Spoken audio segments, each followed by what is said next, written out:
दुशासन से कहा कि जाओ द्रौपदी को लेके आओ। जुआ खेला था ना, हार गए थे पांडव, द्रौपदी को भी हार गए। दुशासन लेके आया अपनी दोनों, दुशासन के हाथों में भी 10,000 हाथी का बल था। साड़ी पकड़ के खींचने लगा दुर्योधन, पांडवों को पुकारा, कृपाचार्य, द्रोणाचार्य, भीष्म पितामह को पुकारा, लेकिन कोई सहायता करने नहीं आया। जब महाराज लाज लुटने ही वाली थी, तब दोनों हाथ उठा करके द्रौपदी ने कहा, हे प्राणनाथ, हे द्वारिका वासिनी, हे द्वारिका में रहने वाले प्रभु आप आओ।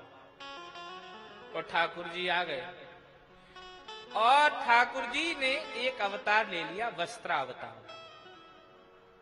इसलिए भक्त कहते हैं कि भगवान को जो बनाओगे तो भगवान बन जाएंगे। हाँ, और भगवान भी कहते हैं कि तुम जो हमें बनाना चाहो हम बनने के लिए तैयार, बना के तो देखो, जो बना दोगे बन जाएंगे, तेरे प्रेम में बिक जाएंगे। एक बार बना के तो देखो, हम बिकने के लिए तैयार हैं। और ठाकुर जी ने जब वस्त्रावतार लिया, ठाकुर जी का ये नया अवतार वस्त्रावतार। किसी ने कहा जैसे मूर्ति में भगवान है ना, ऐसे हमारी वस्त्रों में भगवान है। अच्छा, जब भगवान का वस्त्रावतार हुआ तो हम भी तो वस्त्र धारण करते हैं। तो कभी कभी भक्त ये भी जान ले कि हम भगवान से अलग नहीं हैं, भगवान के ही आवरण में हम ढके हुए हैं, भगवान हमारे साथ हैं। जब वस्त्रावतार तब हुआ था तो ये भी तो, इनको भी तो वस्त्र कहते हैं। जब मूर्ति, एक मूर्ति, कितनी मूर्ति बना दी जाए, सब में भगवान विराजमान है, ऐसे ही भगवान ने एक वस्त्रावतार भी लिया था। तो इन वस्त्रों में भी तो भगवान है, भगवान हमसे दूर नहीं है। हाँ, वस्त्रों में भी भगवान है। यहाँ दुशासन खींचता रहा, लेकिन महाराज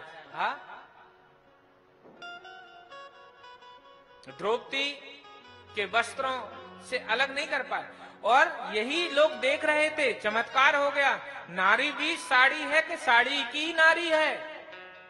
किसी ने कहा नारी की है साड़ी है कि साड़ी बीच नारी है। भक्तों ने कहा ना, ये नारी की ही साड़ी है, ना साड़ी की नारी है, यह तो हमारा गोवर्धन धारी है। उनकी लीला है।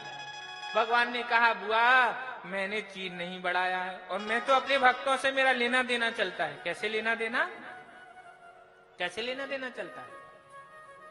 मेरे भक्त मुझको देते हैं तो मैं उसको दे देता हूं। जिस समय राजसूय यज्ञ होना था, पहली पूजा किसकी की जाए? पांडवों ने कहा कन्हैया की पूजा करेंगे। शिशुपाल आ गया, शिशुपाल ने 100 गालियां दी ठाकुर जी को। जैसे 101 गाली दी महाराज, ठाकुर जी ने अपना सुदर्शन चक्र प्रकट किया और गला काट दिया। किसका? बोलो भाई, शिशुपाल का। तो ठाकुर जी की थोड़ी सी उंगली रक्त रंजित हो गई थी। देखा महाराज खून बह रहा है, कोई यहां दौड़ा कोई वहां दौड़ा, लेकिन जैसे ही देखा महाराज द्रौपदी ने अपनी नई की नई साड़ी ली और फाड़ी और ठाकुर जी के छिंगली में बांध दी और रोने लगी पकड़ के। ठाकुर जी ने कहा दर्द मुझे होना चाहिए, ये रो रही है। तो ठाकुर जी ने कहा बहन, तुमने इतने से घाव के लिए अपनी नई की नई साड़ी फाड़ दी। द्रौपदी ने कहा प्यारे भाई घनश्याम, आपके जो आवे काम, चीर लूं नसों को ये तो रेशम के धागे हैं। धागे भी पुराने हम इनको हो समझे क्या, ये दुल्हन के जोड़े या झूले के भागे हैं। मैंने नहीं फाड़ा है चीर, ये देख कर के आपकी पीर चीर छोड़ भागे। वो है अभागे जो लागे नहीं काटी उंगली पे, जो लागे काटी उंगली पे भाग उनके जागे हैं। अच्छा प्रभु, हमने नहीं फाड़ा है, ये तो आपकी पीर देख करके चीर छोड़ भागे हैं। और अगर आपके काम आए नाथ तो ये धागे नहीं, मैं तो अपनी नसों को चीर करके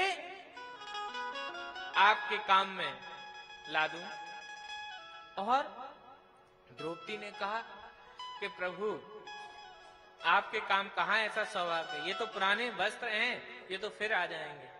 ठाकुर जी ने कहा देखो द्रौपदी, तुमने हमें इतना वस्त्र दिया है ना, कभी हमारी बारी जब आएगी तब देखना। वही ठाकुर जी ने वस्त्रावतार लिया। जब ये कहा कुंती बुआ ने तो ठाकुर जी ने बहाना बना दिया। ठाकुर जी ने कहा नहीं, मैंने थोड़ी बढ़ाया है चीर। ये द्रौपदी एक बार गई थी इलाहाबाद नहाने के लिए, एक संत जी थे जो लंगोटी वस्त्र पहनते थे, उनकी लंगोटी ही बह गई। बेचारे 2 घंटे से गंगा जी में थे, ठंडी का दिन, कांप रहे थे। द्रौपदी ने अपनी नई की नई साड़ी दी थी उनको, लंगोट बनाने के लिए, लपेटने के लिए। तो उन्होंने ही आशीर्वाद दिया था, बेटी तूने आज मेरी लाज बचाई है, भगवान तेरी लाज बचाएगा। हम जो भगवान को देते हैं, भगवान हमको दे देते हैं, लेकिन याद रखना आप लोग इसलिए देते हो, थोड़ा सा देते हो और ज्यादा लेना चाहते हो। सच बात है कि नहीं है? और ठाकुर जी पता कैसे हैं? ठाकुर जी माँ के जैसे हैं।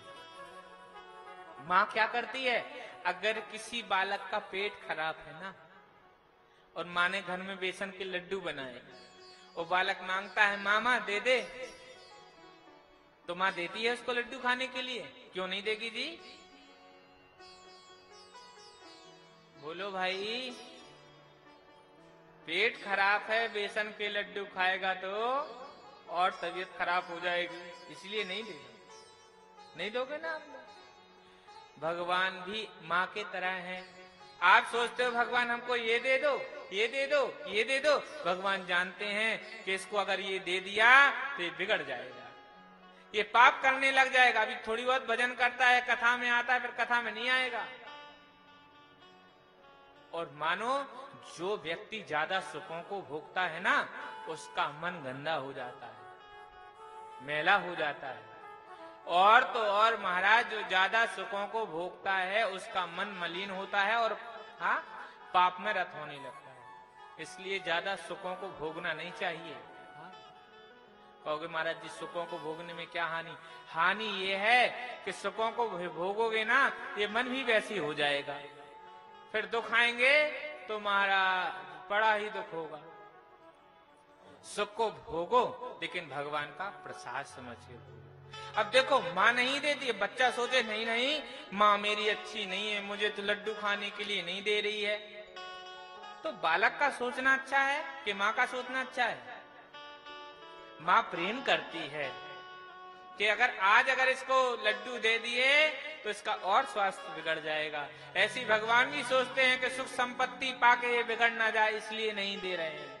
और जो हमारे भाग्य में है वो बिना किए हुए मिल जाएगा, और जो भाग्य में नहीं है महाराज, वो कितना भी प्रयत्न करो नहीं मिल सकता। प्रयत्न यह करना चाहिए कि भगवान का प्रेम मिले, प्रयत्न ये करना चाहिए कि भगवान मिले। अब लोग बाग तो महाराज प्रयत्न ये करते हैं सुख संपत्ति मिल जाए, सब मिल जाए, भगवान मिले या ना मिले, है कि नहीं? और लोग तो कहते भी हैं सुख संपत्ति घर आवे, कष्ट मिटे तन का, सब हो जाए, लेकिन ये नहीं कहते कि भगवान आ जाए। भक्त लोग कहते हैं श्याम सुंदर घर आवे, भगवान घर आ जाए। और देखो महाराज, आप लोग चाहते हो सुख संपत्ति, कि सुख संपत्ति आप लोगों को मिल जाए, कोई खराब नहीं है, निंदा नहीं है कि पैसा गाड़ी मोटर मकान की निंदा नहीं है, लेकिन वो प्रसाद के रूप में भोगा जाए तो। प्रसाद ज्यादा खाते हो कि थोड़ा सा खाते हो जी? हैं? किसी किसी को लगता है इतना मिल जाए, लेकिन प्रसाद तो इतना ही दिया जाता है। अच्छा, प्रसाद पेट भरने के लिए है कि पाप नाश करने के लिए? तो भगवान ने ऐसे ही तो प्रसाद रूप में दे दिया है। तो उसको हाँ सुख सुविधाओं के लिए नहीं, केवल साधन करने के लिए दिया है कि भगवान का भजन करो। जो आपको मिला है उस ठाकुर जी ने दिया है। किस लिए दिया है? भजन करने के लिए। ठाकुर जी क्यों ज्यादा नहीं दे रहे? ज्यादा पा करके ऐसा ना हो हमारी बुद्धि बिगड़ जाए, इसलिए नहीं दे रहे हैं। इसलिए भगवान ने जो दिया है हाँ उसका उपभोग करो, लेकिन साथ में ठाकुर जी का भजन भी करते रहो। कुंती बुआ कहती हैं कि आपने असत सभायाम वनवास रक्षता, आपने असत सभा में द्रौपदी की लाज बचाई प्रभु।